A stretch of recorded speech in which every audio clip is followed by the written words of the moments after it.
Le cours de l'histoire. Xavier Mauduit. La paysannerie de l'an 1000 pour travailler la terre et pour réviser notre vocabulaire. Araire, charrue, soc, glèbe, servage, jachère, assolement triennal. Le temps des laboureurs est-il un monde sans ressources?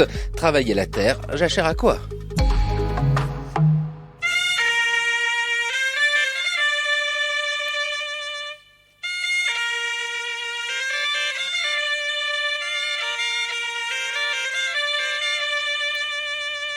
Oui, alors nous entrons, si vous voulez, maintenant dans le Moyen-Âge. Le Moyen-Âge, dans le premier Moyen-Âge, qui est un monde sans ville, et où la campagne est tout. Mathieu Arnoux, bonjour. Bonjour. Vous avez reconnu la voix de Georges Duby, l'historien.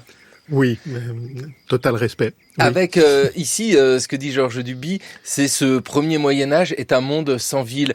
C'est vrai que le Moyen-Âge que vous étudiez, c'est ce monde qui est souvent présenté comme un monde en pleine transition, avec un mot qui revient sans cesse, et je crois qu'on peut lui faire un sort dès le début de cette émission, celui de révolution agricole. Est-ce que le Moyen-Âge, 11e, 14e siècle, connaît une révolution agricole ? Alors, c'était une idée de Georges Duby, qui ensuite, dans des livres d'interviews, est revenu sur cette idée en disant non, c'est pas comme ça. C'est pas comme ça, les éléments étaient déjà là, et puis c'est des gens qui, pour une part, étaient ses élèves, ont quand même dit attention, le haut Moyen-Âge, l'avant de l'an 1000, Pierre Toubert, Pierre Bonassi ont dit non, ce sont des moments de croissance, des moments de défrichement, mais ce sont des moments initiaux, donc il se passe quelque chose. Et c'est toujours la même chose avec les historiens. Il y a ceux qui disent en fait ça commence quand ça commence à changer, et puis ceux qui disent non, ce qui se passe d'important c'est quand c'est devenu irréversible. Donc est-ce qu'on va dire 980, 1050 pour la flexure, ou est-ce qu'on va dire 1180? 1180, c'est irréversible, ça y est. 1180, on n'est pas réellement rentré dans un nouveau monde. Mais est-ce qu'on est obligé de choisir? J'en sais rien. Moi, je pense qu'il vaut mieux dire ce qui est intéressant, c'est le processus. Voilà. Il commence et il obtient des résultats. Oui, vous venez de prononcer le mot essentiel, celui de processus. C'est mieux que révolution. On sent que c'est quelque chose qui s'étend sur des siècles. Là, avec le passage d'une situation au début, donc avant l'an 1000, à une autre situation après. Si on veut le dire plus simplement, qu'est-ce qui se passe qui cultive la terre? Si on se place à l'an 1000, alors évidemment il y a tout un panel, mais qui cultive la terre? Souvent le servage vient à l'esprit. Est-ce que c'est juste? C'est quelque chose de compliqué. D'abord, que ce soit clair, je prétends pas comprendre ce que c'est que le servage, parce que je pense que c'est, si on va au-delà d'une définition qui est c'est une structure de domination, c'est une situation de domination et de domination déshonorante ou non honorable pour ceux qui sont dominés, alors que la vassalité est une structure de domination qui n'est pas déshonorante. Si on va au-delà de ça, ça devient très très très confus, parce que c'est simplement pas la même chose. C'est pas la même chose dans les Pays de Loire, c'est pas la même chose dans les pays germaniques, c'est pas la même chose en Champagne, c'est pas la même chose en Île-de-France. Donc, et c'est pas obligatoirement associé au travail. Les serfs dont nous connaissons le plus de choses sont des gens qui sont aux limites de la chevalerie. Donc ça c'est compliqué. Par contre, il y a absolument aucun doute qu'il y a des contraintes sur le travail, qu'il y ait servage ou qu'il n'y ait pas servage. Ça, c'est le régime seigneurial qui veut ça. Oui, le régime seigneurial avec un paysan attaché à sa terre, mais vous le dites avec justesse, Mathieu Arnoux, ce n'est pas partout pareil. Si on va en Normandie, des serfs, il y en a peu. Il y en a pas. Il y en a pas du tout. On ne sait pas depuis quand, parce qu'il devait y en avoir juste avant. Il y a plus d'esclaves, ça c'est sûr. Et il faut se souvenir que quand même, jusqu'en l'an 1000, il y a une traite esclavagiste dans le nord et dans le nord-ouest de l'Europe. Les Vikings sont d'abord des trafiquants d'esclaves. Ça disparaît. Ça disparaît radicalement, il y en a plus. Donc moi, à ma connaissance, il y a un esclave vendu sur le port de Rouen vers 1015 et puis c'est tout. C'est fini. Et par contre, il va en rester en Méditerranée. La Méditerranée est esclavagiste, mais le nord de l'Europe ne l'est plus à partir du XIIe siècle, début ou fin selon les régions. Donc, paysannerie libre, pas complètement libre. Et puis, Pierre Bonassi nous disait des paysans sur les routes partout, qui vont, qui viennent, qui se déplacent. Ça depuis l'époque carolingienne. Donc pas si attaché que ça à la terre. Ouais, c'est ça, hein, c'est l'image que nous avons de paysans qui ne peuvent pas partir. Mais on le sait bien, les serfs ne sont pas des esclaves. Par définition même, l'esclavage n'existe plus. Et des situations extrêmement variées. Il y a un lien au seigneur, mais le seigneur peut être, si on se place en Île-de-France, le roi, tout simplement. Le roi ou l'évêque ou un abbé. Donc l'Église, c'est pas réellement personnel. Si on dit qu'on est serf de Saint-Martin ou on est serf de Saint-Denis, mais je sais pas bien qu'est-ce que ça peut signifier dans l'esprit des gens. Je pense pas qu'il y ait quoi que ce soit d'un attachement personnel. Alors ici, nous avons des paysans libres, d'autres qui sont moins libres, comme ça on reste dans le flou. Et puis après, on parle souvent des moines qui cultivent la terre. Est-ce qu'on peut faire un petit panorama? Parce que les moines cultivent réellement la terre. On sait que la règle de Saint-Benoît dit que faut mettre un petit peu de cœur à l'ouvrage et qu'il y ait un peu d'ouvrage à côté de la prière. Alors on va essayer de rendre la chose un peu confuse. D'abord, on va dire des clercs, les gens dont on coupe les cheveux et qui dépendent de l'évêque. Ou du pape s'ils sont sous le sceau de l'immunité. Il y a là-dedans des moines qui obéissent à la règle de Saint-Benoît, qui disent il y a quelque chose qui s'appelle le pouce. Opus, ça veut dire le travail. Bon, sauf que dire la messe, c'est du travail. Donc ça oblige à élargir un petit peu, recopier les textes, c'est du travail et nous sommes tout à fait d'accord avec ça. Et puis il y a des chanoines, c'est-à-dire des clercs qui vivent en communauté et qui, dans la plupart des cas, sont des prêtres. Bon, c'est une autre forme. Puis il y a des ermites qui vivent tout seuls. Et puis il y a des gens dont on ne sait pas qui ils sont, qui vivent ensemble et dont on apprend l'existence quand on va les transformer au choix en chanoines ou en moines. Bon, là-dedans il y a il faut un petit peu renier un grand mythe qui est de dire c'est les cisterciens qui ont tout inventé. Parce qu'il y a une expérience extraordinairement bizarre qui est celle de Grandmont, des clercs qui vivent ensemble, dont le but est absolument, ils ont très clairement travaillé à leur propre disparition puisqu'ils s'interdisent de conserver des archives de quoi que ce soit. Ils ont une règle disant vous ne posséderez pas de terre et le meilleur moyen de ne pas posséder de terre, c'est de ne pas posséder de texte disant que vous avez des terres. Et vous ferez ce qu'il faut pour que les paysans vous acceptent à leur côté. Et pour être pauvre, c'est très simple, vous vivrez comme les paysans, dans des cabanes et dans la boue. Bon. C'est l'enfer pour l'historien, il reste aucune trace. Il reste quasiment aucune trace. Il y a peut-être 2 ou 3 ce qu'on appelle des selles, des grosses cellules. Alors c'est un mouvement qui est dirigé par les frères convers, donc par des gens qui sont théoriquement des laïcs. Mais on dit les prêtres, ils font la seule chose importante, ils prient. Donc la chose pas importante qui est de gérer, c'est fait par les frères convers. Et le prieur général de Grandmont, c'est un cas unique, parce qu'il y a quand même 600 celles repérées, probablement, c'est beaucoup. C'est un convers.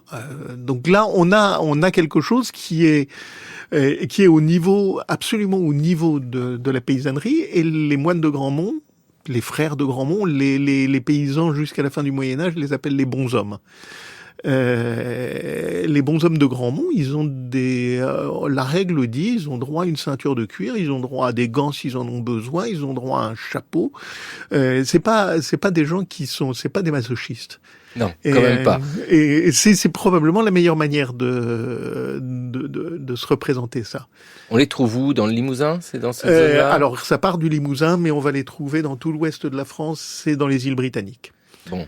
Nous cherchons qui cultive la terre. Alors c'est vrai que nous avons nos paysans libres et nos paysans sous domination.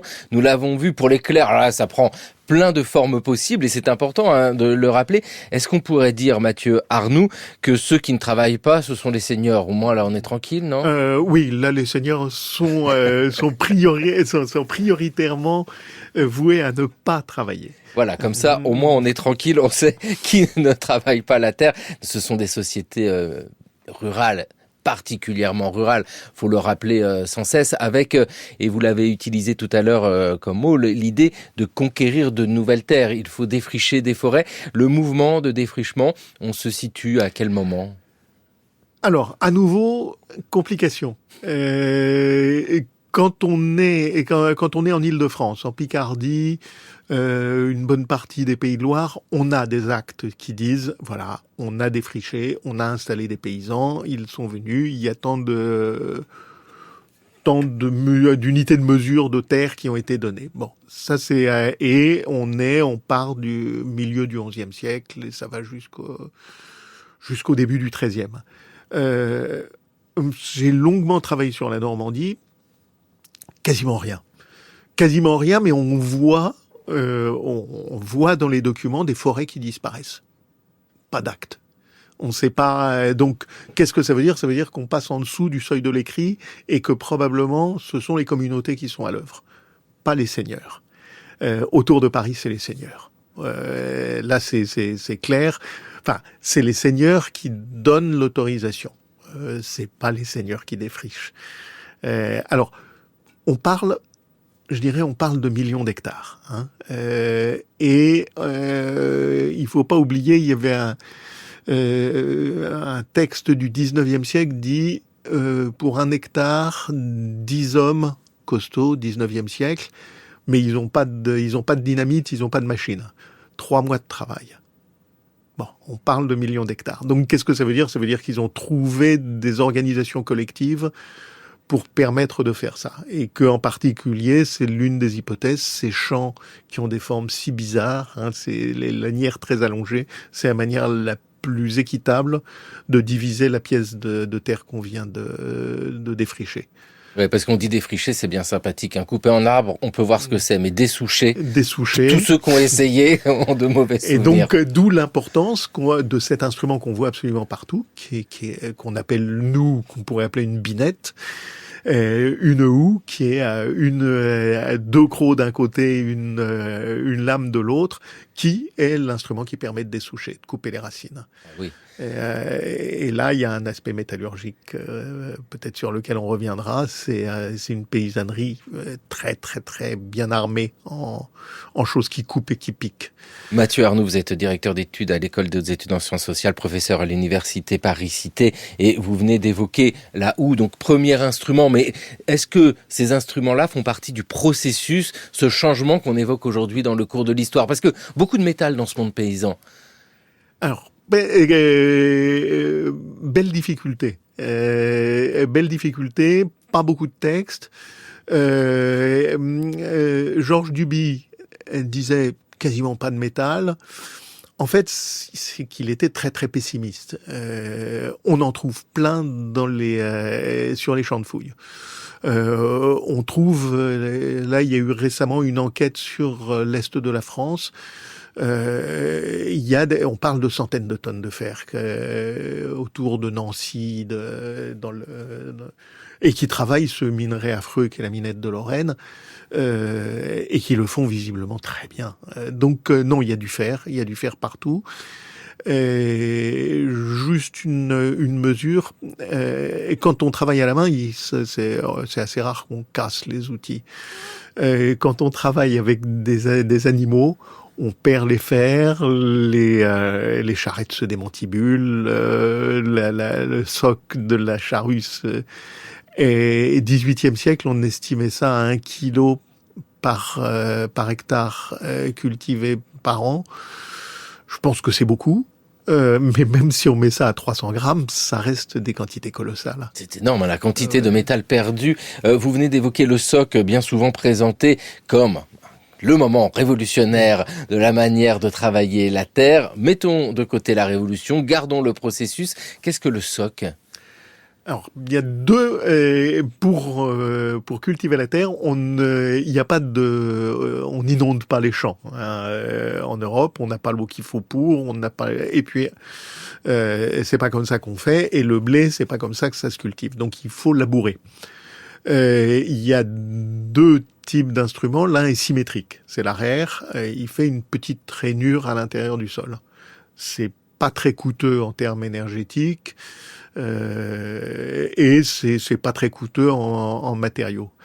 Et puis l'autre est asymétrique et il retourne la terre. Et on a des effets qui sont des effets qu'on voit parfaitement dans les photos aériennes.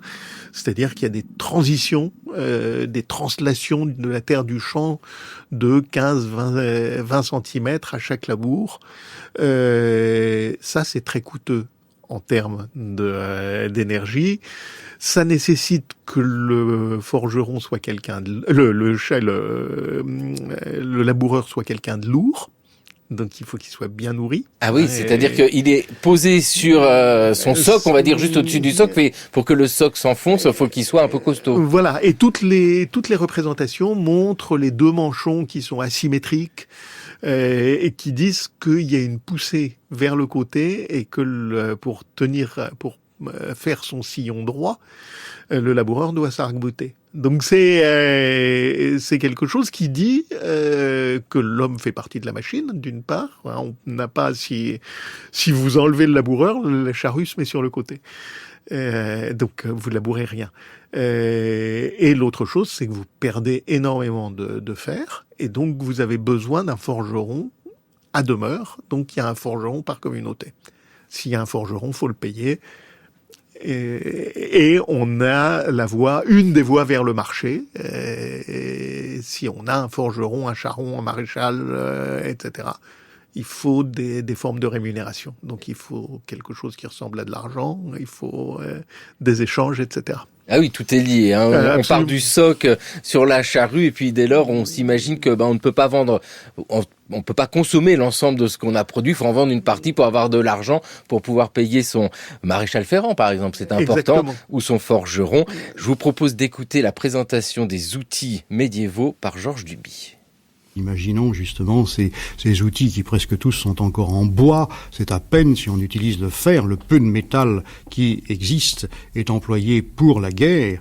Et ces gens qui sont à la merci de cette instabilité climatique, eh bien les pauvres richesses qui sont ramassées par ces très pauvres gens leur sont en très grande partie retirées par les maîtres.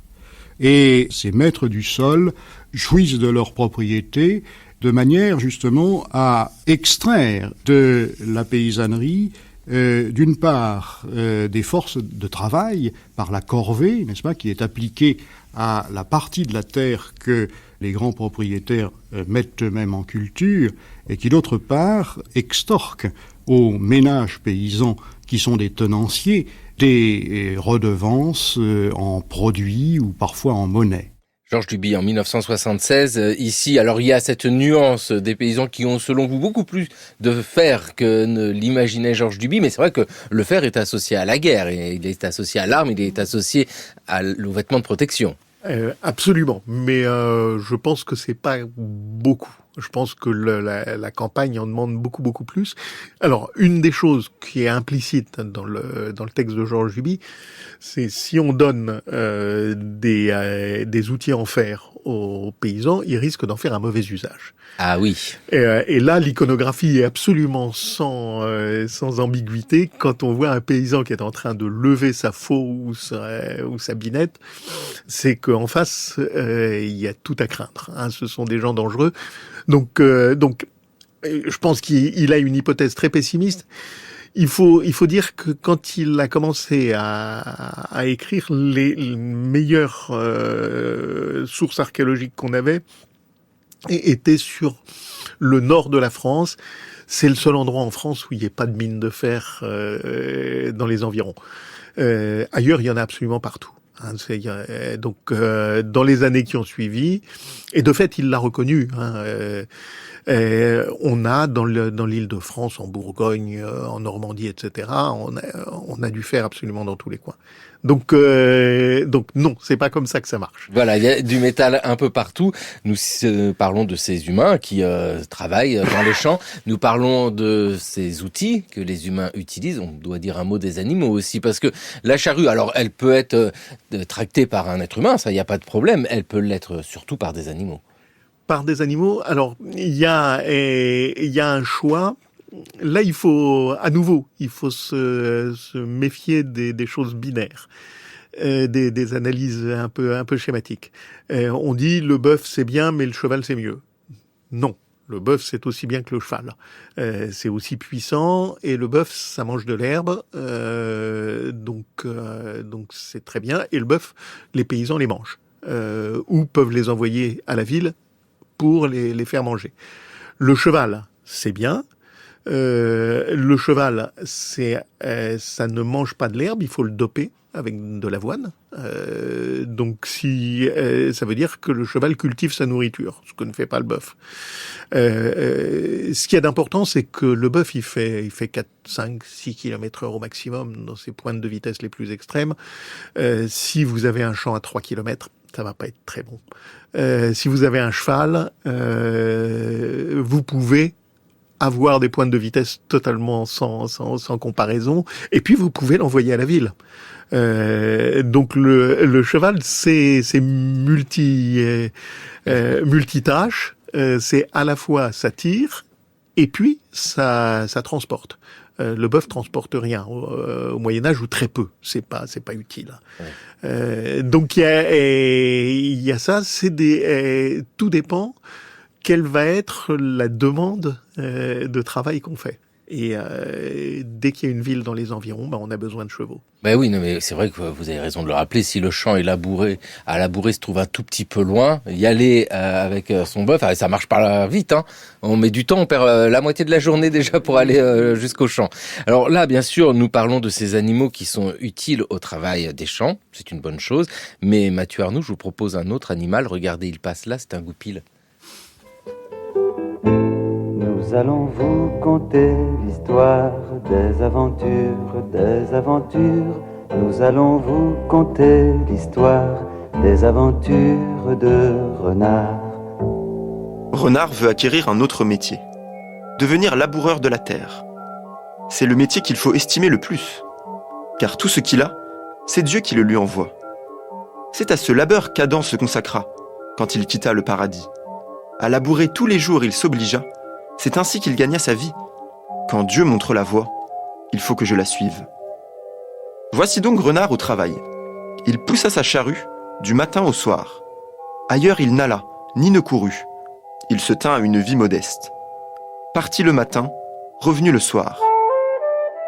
Après 1 an, voulant savoir de son travail quel profit il peut avoir, malheur et douleur cuisante, mal coucher et mal vivre, 1 an que j'ai passé à trouver plus de malheur que durant les 20 années d'avant. Renard contrefait, c'est Mathieu Copal qui nous lisait ce poème satirique. On est autour de 1300. Renard qui est un héros. Mathieu Arnoux, de votre livre Un monde sans ressources, publié chez Albin Michel. Pourquoi Renard? Alors ce Renard contrefait particulièrement. Alors, Renard, c'est un cas très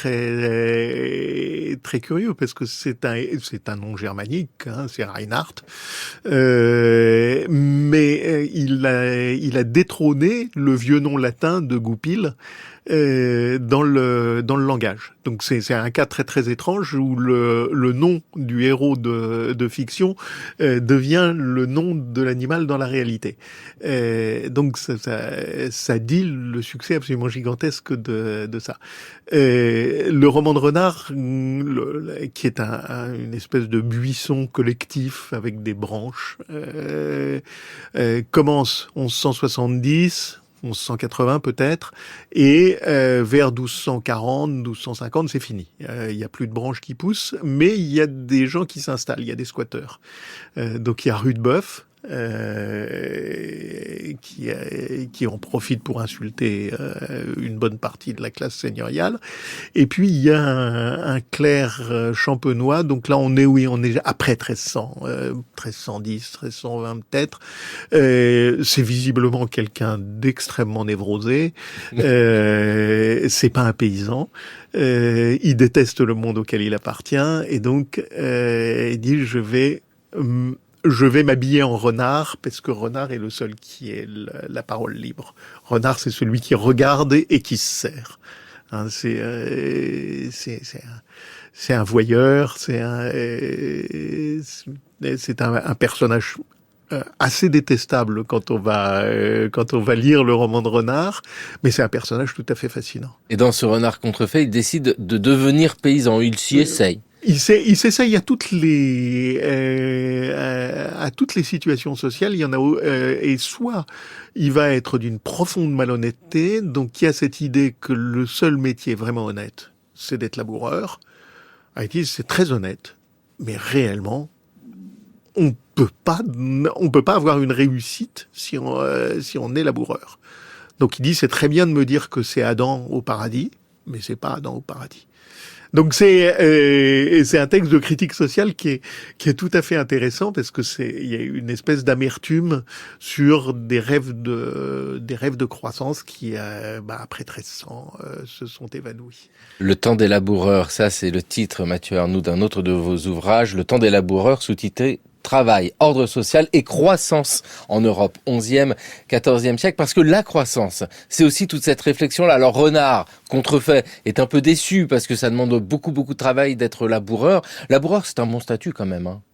Alors, laboureur, c'est quelque chose de curieux, parce que le terme latin, laborator, il va se traduire par laboureur dans un cas et par vilain le plus souvent quand c'est au pluriel. Donc les vilains sont pas vilains, ce sont des gens de la campagne, hein, ce sont des gens des villages. Mais quand même, ils sont vilains, ils sont laids. Ils puent, ils sont et puis mais c'est très ambigu, parce que les vilains dans les chansons de geste sont des gens très costauds, très ils ont des bras et des jambes épais, et ils cognent. Donc c'est un point qui est peut-être aujourd'hui peut nous paraître intéressant. Ils sont à la fois des gens justes, le fruit de leurs efforts est loyalement acquis par ce travail au contact de la nature, mais sont des gens qu'il faut pas chercher, et en particulier quand ils pensent qu'on leur fait une injustice, là ils sont capables de devenir méchants. Et à ce moment-là, ils prennent pas d'épée, hein, et ils prennent des massues. Dans tous les textes, on voit, ils tapent à coups de massue. Et ça fait mal quand même, hein. Et ils sont très nombreux. Et ils sont très très nombreux. Ouais, donc c'est vilain, c'est laboureur, parce que dans cette lecture sociale que nous pouvons avoir de ce monde paysan, il y a vraiment cette grande variété de statuts, variété régionale, hein, et pour insister là-dessus, on ne peut pas généraliser. Et puis, toujours cette grande question du Moyen-Âge, c'est ce temps long, c'est cette évolution. On ne peut pas résumer toute cette période en un point donné. C'est compliqué parce que vous l'avez expliqué, il y a quand même, en disant Adam, vous l'avez évoqué, il y a quand même une lecture religieuse à avoir de tout cela. La lecture religieuse, c'est la gloire de travailler la terre. Ce n'est pas rien. Et il y a comme un contraste ici entre ce que vous nous dites de ces vilains qui font peur, et puis ce sont eux quand même qui travaillent, qui font pousser le blé. C'est il y a un pacte dans cette histoire, il y a un pacte de la croissance, et on le trouve le mieux exprimé dans les textes sur les trois ordres qui disent attention, il faut qu'ils soient correctement nourris. Hein, il faut pas qu'ils prétendent à avoir des beaux habits, il faut pas qu'ils prétendent à avoir des mets de luxe, des choses venues d'ailleurs, mais il faut qu'ils soient nourris quand même. C'est absolument indispensable. Et de ce point de vue-là, on a quelque chose, on voit qu'il y a une hausse des conditions de vie. La taille des assiettes augmente, quand on a des maisons qui sont conservées en élévation, elles sont plus hautes. Donc ces gens sont un peu plus. Mais il faut pas exagérer. Et donc l'autre chose, c'est on leur donne aussi la possibilité d'avoir leur moment de gloire. Rappelle ce vitrail extraordinaire dans la nef de la cathédrale de Chartres, les laboureurs de Nogent, qui est un des Nogent qui est à la sortie de Chartres. Il y a un laboureur avec sa charrue, son cheval, qui est magnifique entre deux figures de la noblesse. Donc ces gens ont quand même des ambitions sociales. Et ça peut pas aller très loin. Ambition sociale qui parfois leur permet de quitter ce monde paysan. Rudebeuf.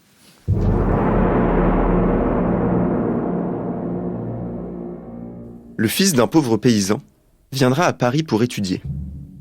Tout ce que son père pourra gratter sur 1 ou 2 arpents de terre, pour conquérir honneur et estime, il le donnera entier à son fils, et lui restera ruiné. Le fils venu à Paris pour apprendre, comme il s'y est engagé, et mener une vie honnête, au rebours de la prophétie, ce que le soc et la charrue ont gagné, lui le change en une jolie armure. Dans chaque rue, il mate. S'il voit une jolie fille, son argent fuit, ses habits s'usent. Tout est à recommencer. Et voilà les semailles paternelles gâchées.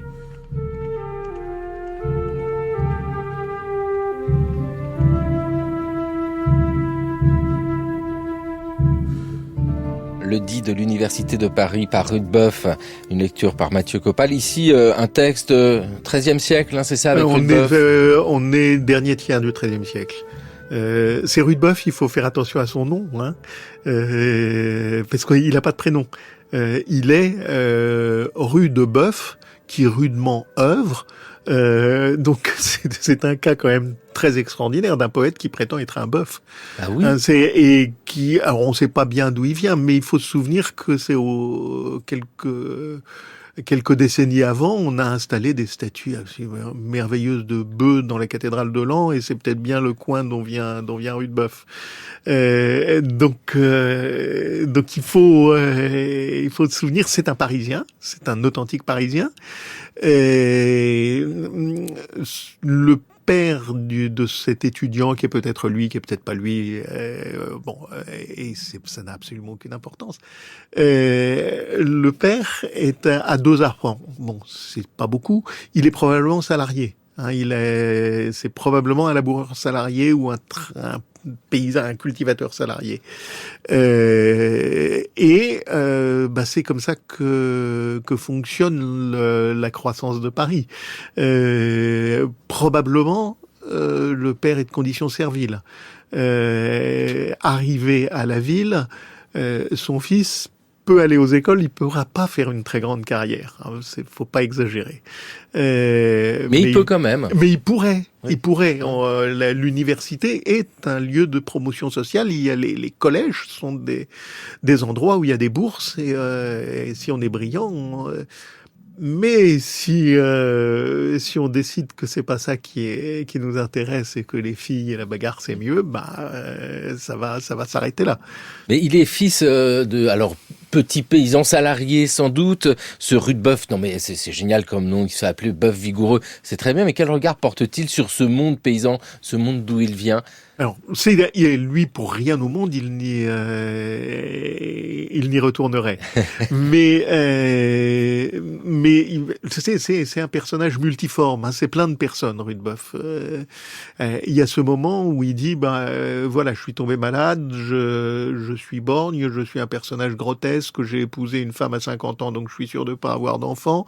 Je vois pas très bien pourquoi je l'ai épousée et mon cheval vient de se casser la jambe et du coup je vais plus pouvoir gagner mon argent. Donc lui se représente comme étant un homme avec un cheval.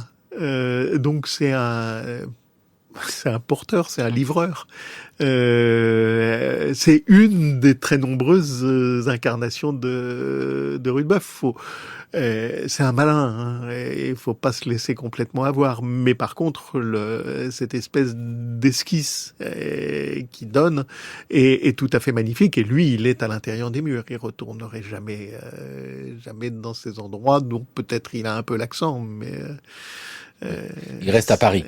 C'est un Parisien. C'est le premier des poètes parisiens. Avec l'histoire de Paris qui s'inscrit dans cette histoire-là, puisqu'il n'est pas possible de séparer le monde rural, le monde des paysans, avec celui de la ville, vu qu'il faut nourrir ses habitants de la ville. Et Paris connaît une forte croissance dans la période qui nous intéresse. Nous sommes globalement autour du XIIe siècle, XIIIe siècle. C'est là où Paris commence à grandir de manière très nette. Paris, c'est le calimite. Donc, on va pas se faire d'illusions. On connaît un chiffre autour sur Paris. C'est l'état des feux du Royaume de France, 1328, 68 000, je crois, feux. Combien de personnes par feu? De quelque manière qu'on calcule, et pour le moment, alors il y a eu un moment où il y avait des protestations des gens qui étaient les fans des cités italiennes disant non, c'est pas possible. Il y a plus de protestations, c'est 250 000 habitants. 250 000 habitants en tout à Donc Paris. c'est énorme, ouais. C'est énorme.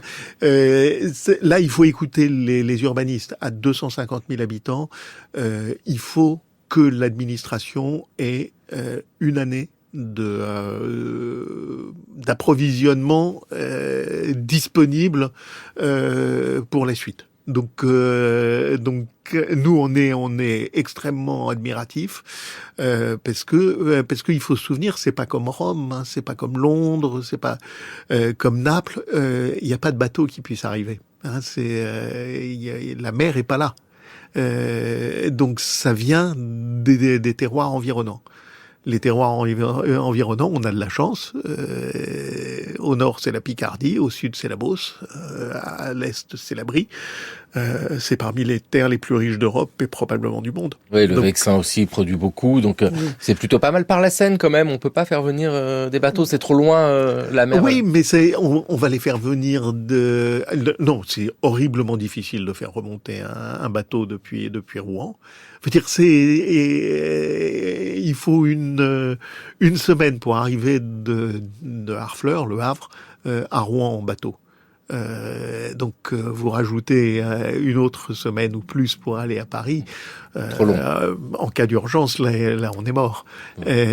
Donc non, Paris se débrouille avec les merveilleuses régions qui sont autour. Et c'est des cathédrales du blé.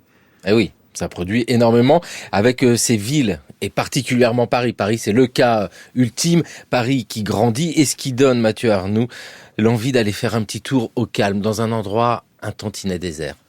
L'endroit est situé au diocèse de Châlons. À cause de l'écran formé à cette époque par les bois et les fourrés d'épines, il n'était pas fréquenté par les hommes et n'était habité que par les bêtes sauvages.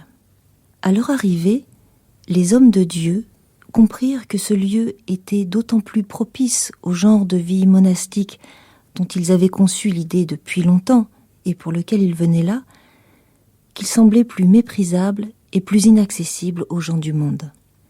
De plus, à l'écart des habitations, ils accepteraient des terres, des vignes, des prés, des forêts et des cours d'eau pour y construire des moulins, mais à leur propre usage, et pour y pêcher, ainsi que des chevaux, et du bétail de diverses espèces utiles aux besoins des hommes. Et comme ils avaient établi ici ou là des centres d'exploitation agricole, ils décidèrent que ce seraient les convers et non pas les moines qui administreraient ces maisons, car la demeure des moines, selon la règle, doit être à l'intérieur de leur clôture. Christine Bruchère qui disait le Petit Exorde, c'est ce document produit par les cisterciens œufêmes qui racontent leur propre histoire. On est au XIIe siècle. L'histoire est très belle. On voit qu'il y a une vraie volonté ici dans la création de cet ordre cistercien. D'ailleurs, Mathieu Arnoux, je profite de vous avoir sous la main. On peut rappeler ce que sont les cisterciens, qui ils sont? C'est l'un des ordres alors 1098 pour la toute première fondation. Ça sort du Creuset où on va avoir territoires. Il y a les Chartreux, il y a les Grands-Montins, il y a les Prémontrés, il y a plein de chanoines réguliers de Saint-Augustin, il y a des gens qu'on ne sait pas définir. Et puis il y a ce petit groupe qui va s'établir au milieu des marécages dans la vallée de la Saône, et puis qui va très très bien réussir. Et là, il y a toute une série de gens. Alors c'est la réforme grégorienne, ce sont des penseurs vraiment robustes. Hein. Ils ont pas trop de doutes, ils sont très clairvoyants, ils ont un projet. Cîteaux, c'est un projet. Ce que Cîteaux dit de lui-même, c'est ce qu'un grand entrepreneur californien dirait de lui-même après sa réussite. Je l'ai fait, j'étais le plus fort et je l'ai emporté. C'est magnifique à lire. Et puis l'achèvement est extrêmement impressionnant. Ce sont parmi les plus beaux lieux qu'on puisse trouver qui soient restés du Moyen-Âge. Je veux dire Fontenay ou les Sœurs provençales, Sénanque, Sylvacane, le Toronnais, c'est des endroits absolument magnifiques. De là à ce qu'on nous les vende comme étant des pauvres, non, on va pas aller par là. Ce sont des gens qui ont extraordinairement bien réussi parce qu'ils ont tout fait pour ça. Et il y a tellement de gens qui font tout pour ça et qui ratent que on va les admirer pour ce qu'ils méritent d'être admirés. Et puis ils sont portés par une figure majeure, Bernard de Clairvaux. Alors là, renom, c'est formidable, cet ordre cistercien, avec une préoccupation pour mettre en valeur les terres. Alors, qu'est-ce que l'on doit aux cisterciens? Dites-nous, Mathieu Arnoux, parce que on l'a évoqué, ces moines, on les imagine cultivateurs, jardiniers, c'est plus complexe. Vous avez utilisé tout à l'heure le mot de moines convers. Qui sont ces moines convers? Ce sont des laïcs, c'est ça? Alors, on a ça depuis le XIe siècle, on l'a pour la Chartreuse, on l'a pour Grandmont.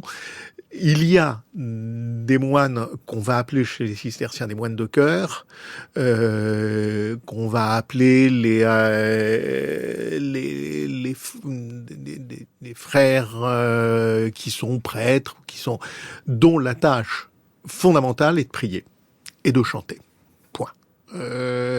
Et puis il y a des gens qui veulent être associés à l'aventure. Et dans les premières décennies de Cîteaux, c'est une élite. Hein, ils arrivent avec des biens, ils arrivent avec des moulins en particulier. Ce sont des spécialistes de choses techniques. Et on va leur déléguer la gestion des choses techniques. Et donc, mais très très tôt, Cîteaux dit une abbaye, c'est une abbaye avec une clôture.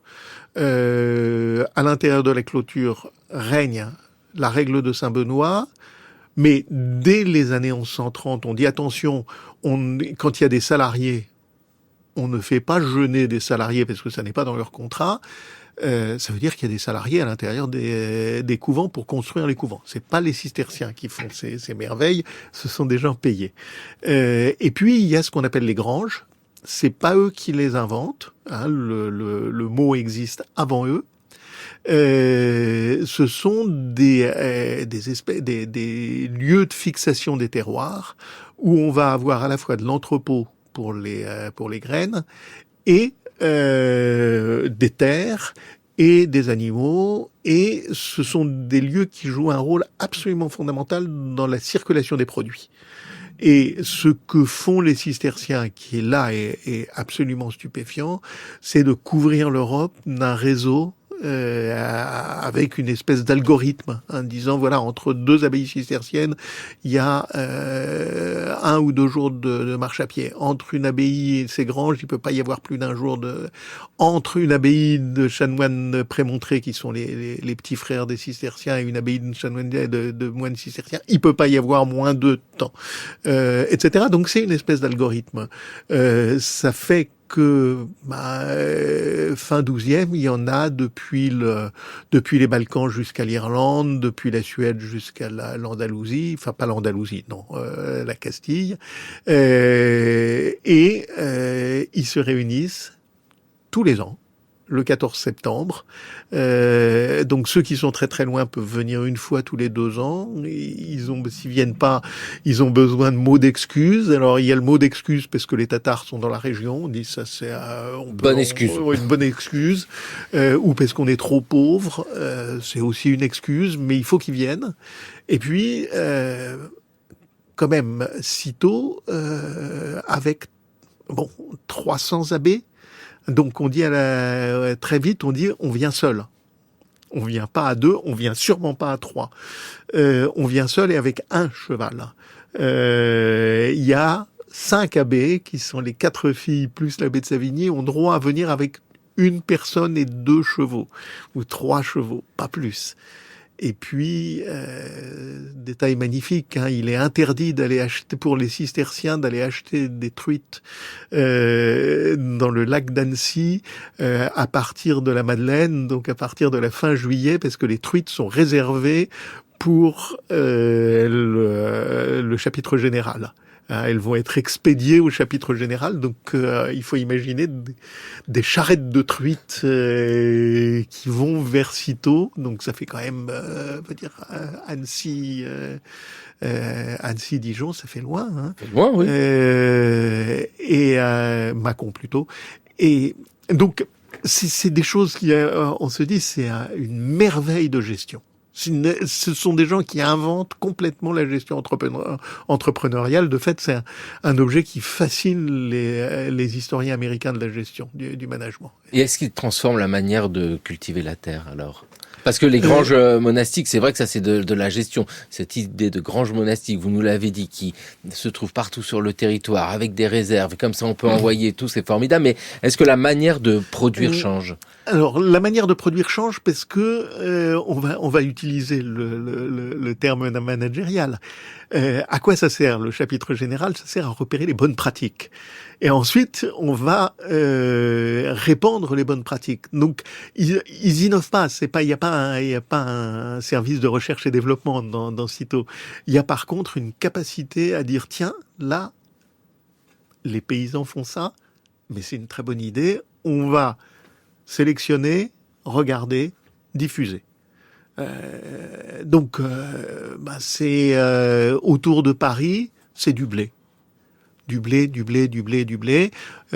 Pour les Vaux-de-Cernay, donc actuellement quasiment sous l'université de Saclay, on a des rendements. C'est les rendements du bio actuel. D'accord. Donc ils font entre 8 et 10 grains par grain semé. C'est beaucoup. C'est réellement beaucoup. Donc ça c'est très très remarquable. Et puis vous êtes dans le Jura, autour de Lons-le-Saunier, ils font du sel. Et puis à Cîteaux, il faut se souvenir des noms des granges de Cîteaux. Pommard, Gevrey-Chambertin, Vougeot. Ils doivent faire du vin, ces gens-là. Et ces gens-là ont inventé le vin. Alors, au milieu, un personnage charismatique, extrêmement ambivalent, qui est Bernard, immense poète mystique, d'une brutalité absolument insensée. Mais il y a ces gens-là sont aussi des mystiques. Donc c'est compliqué. Ça, le Californien ne l'est pas forcément. Voilà, c'est ça. C'est peut-être la différence, parce qu'il faut pas l'oublier. Ces moines-là de Cîteaux, ce sont des entrepreneurs médiévaux, très bien, mais ils prient. Ce que nous venons d'entendre est une rareté. Enregistrement de 1948 du Salvé cistercien, mais tel qu'il était chanté avant l'adoption de l'antiphonaire et du graduel, la revisite du XXe siècle. Et ça a été un enregistrement réalisé à Cîteaux avec cette prière, Mathieu Arnoux. Mais ma prière, moi, c'est de bien comprendre en quoi cette histoire-là nous parle à nous. Un monde sans ressources, besoins et société en Europe, 11e, 14e siècle. Vous le publiez chez Albin Michel. Vous nous l'avez dit, ces rendements pour les cisterciens équivalent à ce que l'on peut produire aujourd'hui dans le bio. Le bio, c'est-à-dire avec malgré tout des engrais, mais engrais sélectionnés. On enrichit la terre et on utilise des pratiques. Un monde sans ressources. Pourquoi ce titre à votre ouvrage ? Le mot ressources, c'est un mot qu'on utilise sans y penser. Et puis quand on essaye de se dire, mais au fond, c'est quoi ? On se dit, c'est beaucoup de choses. Des personnes sans ressources, des ressources humaines, des ressources naturelles. Qu'est-ce qu'il y a en commun dans tout ça? Ce qu'il y a en commun, c'est que ce sens-là, qui est celui qui nous est resté, il date de la révolution industrielle. Et il dit les trucs qui sont là et qui attendent qu'on s'en serve. Avant, il n'y a pas de trucs qui soient là et qui attendent qu'on s'en serve. C'est pas qu'ils soient mieux que nous, c'est simplement qu'ils n'ont pas cette idée-là, qu'ils ont une idée qui est plus dictée par l'urgence, qui est de quoi a-t-on besoin. Et comment on va faire, hein. Et ressources, il faut quand même se souvenir que c'est le doublé linguistique de résurrection. Ressurgir, hein, c'est une résurgence, hein, c'est une source recommencée, et la ressource dans les textes religieux en langue vulgaire, ça peut être la résurrection du Christ. Ça veut dire que ressource renouvelable n'a aucun sens en fait. Non, c'est ces gens ne fonctionnent pas comme ça. Ouais. Et de fait, alors si du coup on débarque brutalement par une petite porte dans la bagarre autour de l'Anthropocène. Hein, c'est bien de ça qu'il s'agit. La notion de ressources, elle va pas mettre 40 ans pour devenir le charbon. Hein, c'est l'économie des ressources, c'est l'économie charbonnière, l'économie pétrolière, c'est l'économie du gaz, c'est toutes ces choses-là. Donc ça va dire énergie. Ça dit pas n'importe quelle énergie. Les ressources, c'est un stock. Si on pense sans ressources, on pense en flux, on pense en renouvelable, on pense le soleil, la photosynthèse, les plantes qui poussent ou qui poussent pas, les récoltes, et comment on fait pour arriver à construire une société durable à partir de ressources qui sont constamment mesurées et qui sont, il faut parier sur, on peut parier sur la lumière du soleil, mais on commence à savoir que parier sur la lumière du soleil, ça peut être un peu compliqué en période de réchauffement climatique. Donc là, on a quelque chose qui dit, on peut pas se passer du mot, donc je l'utilise, mais les ressources sont des dérivés du flux solaire. Point. Avec de la pluie, pas de pluie, avec ce qu'il faut comme lumière ou pas ce qu'il faut comme lumière, etc. Et à ce moment-là, c'est un type radicalement différent de société. C'est du coup le Moyen-Âge, c'est intéressant parce que ça nous dit comment avant nous on s'est débrouillé pour faire ça, alors que nous sommes quand même beaucoup à être conscients qu'il faudrait aller vers ça, mais peut-être sans déperdition de tout ce que nous avons. Et puis avec cet exemple du passé pour réfléchir au présent, comme toujours, le bio, et vous venez de nous le dire quand même, belle production, mais Paris 250 000 habitants. C'est la limite aussi de cette réflexion à adapter au temps d'aujourd'hui, avec un peu plus d'habitants quand même dans les grandes villes. Voilà, donc 12 millions. Bah oui, 12 millions. Alors, on va dire 500 000 habitants si on met Paris, plus l'entourage de Paris. Et des campagnes, quand on lit les textes qui sont un petit peu dédaignés aujourd'hui, par exemple sur l'abbaye de Compiègne, les quantités de blé qui sont là-dedans sont absolument phénoménales. Ouais. L'unité de compte, c'est le muit. Un muit, c'est 18 hectolitres.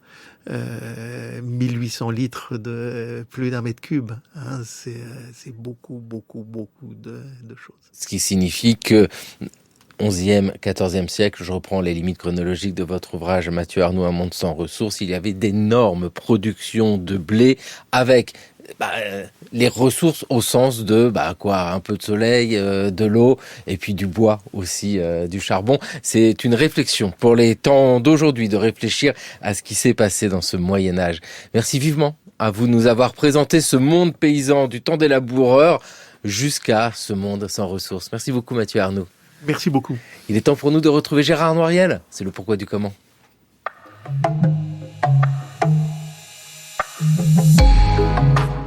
Comment les Grecs fabriquaient-ils leur vin ? En 1857, Louis Pasteur a démontré que les levures étaient responsables de la fermentation en produisant de l'alcool à partir du sucre. Bien que ce processus biochimique ait été ignoré auparavant, cela n'empêchait pas les hommes de produire du vin. Les textes anciens montrent par exemple que les Grecs avaient déjà mis au point des règles empiriques afin de maîtriser le processus de fermentation qui transformait le mou de raisin en vin. Dans la Grèce ancienne, il était établi que les vendanges ne devaient commencer que lorsque les grappes de raisin étaient parvenues à maturité. Les producteurs devaient assurer un tri journalier pour éliminer les grains attaqués par les insectes ou ceux qui étaient pourris. Les Grecs pratiquaient aussi la technique dite de passerillage. Elle consistait à laisser les raisins sur pied afin qu'ils sèchent sous l'action conjuguée du soleil et du vent. Le passerillage durait généralement de 2 à 3 semaines. Puis les grappes étaient foulées, parfois dans les vignes mêmes ou dans les chais. Débutait alors un début de macération qui favorisait l'extraction des arômes. Après le foulage, le mou était transvasé dans les jarres, les pitoïs, qui étaient enterrés à moitié ou aux 2/3 selon la qualité du vin. Pendant une période allant de 5 à 15 jours, les jarres restaient ouvertes et faisaient l'objet d'une surveillance attentive. Étant donné que les Grecs ignoraient quel usage l'on pouvait faire du dioxyde de soufre, ils ne parvenaient pas à empêcher le développement des bactéries, des moisissures et des levures qui se développent en présence d'oxygène. Néanmoins, ils avaient mis au point des procédés empiriques pour maîtriser ce processus fermentaire. L'addition de sulfate de chaux provoquait une importante augmentation de l'acidité. L'ajout de gypse diminuait le pH et contribuait ainsi à limiter le développement des bactéries. Les Grecs avaient aussi pour coutume de placer sur le mou en fermentation, avant fermeture des pitoïs, une couronne de feuilles de menthe, d'origan ou de calaman. On sait aujourd'hui que ces plantes contiennent des phénols qui ont des propriétés aromatiques, mais également antibactériennes et antifongiques.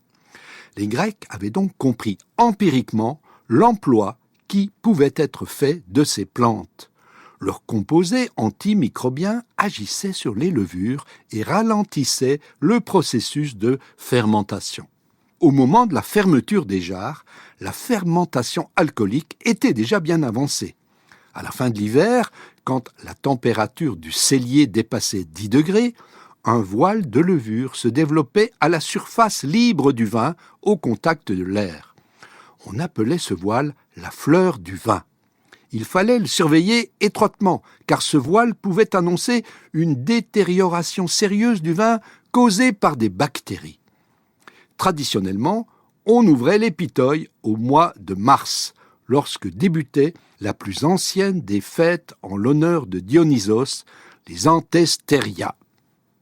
Bien que les vignerons grecs de l'Antiquité aient ignoré l'usage du dioxyde de soufre, les techniques vinicoles qu'ils avaient élaborées de manière pragmatique leur permettaient donc déjà de contrôler l'oxydation du vin. Merci Gérard Noiriel, à la vôtre. C'était le cours de l'histoire sur France Culture, une émission réalisée par Thomas Beau avec aujourd'hui à la technique Jean-Guilain Meige. Émission préparée par Mathieu Copal, Jeanne Delecroix, Toscane Diudet, Jeanne Copet et Maïwen Guizhou. Le cours de l'histoire est à écouter, à podcaster sur franceculture.fr et l'appli Radio France. C'est un gueux qui possède le château. Quoi ? Un gueux ? Quoi, un gueux ? J'en prie, Jean-Pierre aussi est un gueux, ça n'empêche pas d'être un mari sympa. Lui, un gueux ! Oh, pff,